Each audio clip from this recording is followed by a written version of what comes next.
High, আমি সুস্মিতা ই রান্নাঘরে আপনাদেরকে স্বাগত। তো চলুন বন্ধুরা, আজকে নতুন কিছু আপনাদেরকে করে দেখাই।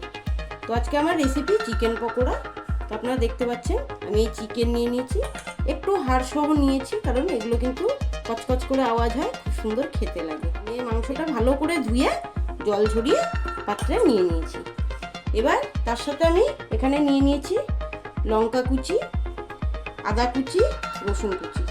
তো এগুলো আমি কিন্তু গ্রাইন্ডারে গ্রেট করে রেখেছিলাম। আর সাথে নিয়ে নিচ্ছি 4 চামচ দই, টক দই অবশ্যই নেবেন। তো এবারে আমি আপনাদেরকে রেসিপিটা করে দেখাচ্ছি, আপনারা দেখুন।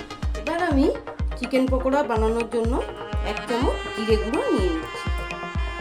এখানে আমি 8 পিস চিকেন নিয়েছি, কারণ আমরা দুজন আছি, অতএব 4টে করে নেব। তো এই যে কাশ্মীরি লঙ্কার গুঁড়ো কিন্তু দিয়ে দিচ্ছি অল্পটু, আপনারা দেখতে পাচ্ছেন খুব সামান্যই দিচ্ছি। দিয়ে দিচ্ছি গোলমরিচ গুঁড়ো একটু ঝালের জন্য, এবং টেস্টিও কিন্তু খুব সুন্দর আসে। সাথে দিয়ে দেবো গরম মশলার গুঁড়ো। আপনারা কিন্তু চিকেন বুঝে তবেই কিন্তু মশলাগুলো দেবেন। এবার দিয়ে দেবো কর্নফ্লাওয়ার। এখানে আমি 2 চামচ কর্নফ্লাওয়ার ইউজ করছি। দিচ্ছি 1/2 চামচ ধনে গুঁড়ো, দিয়ে দিচ্ছি 1/2 চামচেরও কম বেকিং সোডা। এটি দিলে কিন্তু চিকেন পকোড়া খুব সুন্দর ফুলে ওঠে এবং খুব ক্রিস্পি হবে খেতে। দিচ্ছি 1 চামচ বেসন, সাথে দিয়ে দিচ্ছি 2 চামচ চাল গুঁড়ো। এই চাল গুঁড়োটা দেওয়ার কারণ, আপনারা যদি পকোড়া অনেকক্ষণ পরে খান তো খুব সুন্দর কিন্তু থাকবে এবং মুচমুচে থাকবে। এবার আমি রসুন অ্যাড করে দিলাম, আদাও অ্যাড করে দিলাম, সাথে লঙ্কা অ্যাড করে দিলাম। এবার আমি এখানে 4 চামচ যে দই নিয়েছি, টক দই, সেটা আমি দিয়ে দিলাম। এবার এগুলোকে আমি ভালো করে মিশিয়ে নেব। আর নিয়ে নিচ্ছি 1/2 চামচ নুন। এবার এগুলোকে আমি খুব সুন্দর করে মেখে নিচ্ছি।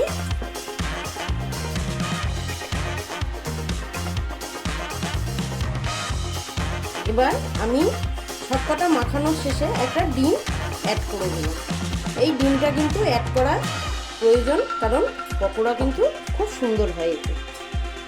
আপনারা চাইলে লেবুর রসও অ্যাড করতে পারেন। তো এগুলোকে ভালো করে আমি মাখিয়ে নেব। নেওয়ার পরে কিন্তু আমি 1 ঘন্টা ডিপ ফ্রিজে রেখে দেব। এবার আমি কড়াইতে সাদা তেল দিয়ে দিচ্ছি একটু বেশি করে, কারণ খুব সুন্দর করে কিন্তু আমাদেরকে ভাজতে হবে। আপনারা দেখতে পাচ্ছেন তেল গরম হয়ে গেছে। এবার কিন্তু আমি এটা একটু তেলের মধ্যে ধরে এরকম করে নাড়িয়ে নেব, কারণ কি তেলটায় যদি দেওয়া হয় তাহলে কিন্তু অবশ্যই এটা নিচে ধরে যায় না। এরকম করে আমি 2টো করে কি 3টে করে আমি ভেজে নেব।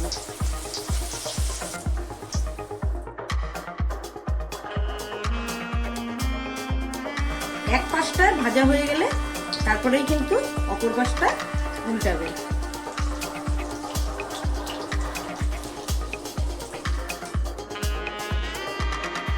এবার কিন্তু চিকেনের পিসগুলো অনেকটাই বড়, কারণ দোকানে কিন্তু একদম ছোট দেয়। তো আমরা যেহেতু বাড়িতে খাবো তাই একটুখানি বড়ভাবেই নিয়ে নিয়েছি। পকোড়া কিন্তু আমার রেডি। তো এবার আমি তুলে নিচ্ছি একটা বাটি। তো কত সুন্দর কিন্তু হয়ে গেছে, দেখতে পাচ্ছেন একদম ক্রিস্পি। তো এইভাবে একটা করে আপনারা তুলে এরকম ঝুড়িতে রেখে দেবেন, তাতে তেলটা ঝরে পড়বে।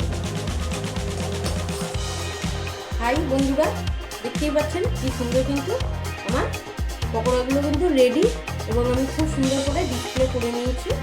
এবার কিন্তু এটাকে আমি আপনাদেরকে আমি ভেঙে দেখিয়ে দিচ্ছি যে আবার ভেতরটা কিরকম আর বাইরেটা কিরকম হয়েছে।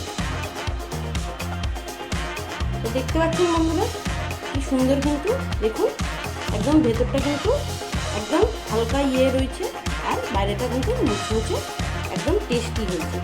তো এবার চলুন আমরা এটা কিন্তু সার্ভ করে নেবো, এবং কেমন হয়েছে আপনাদেরকে আমি জানাবো। অবশ্যই সাথে থাকবেন, পাশে থাকবেন।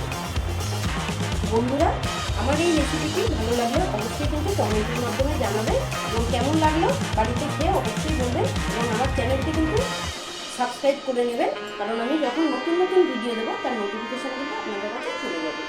তো নমস্কার বন্ধুরা, ভালো থাকবেন, অবশ্যই সাথে সাথে থাকবেন।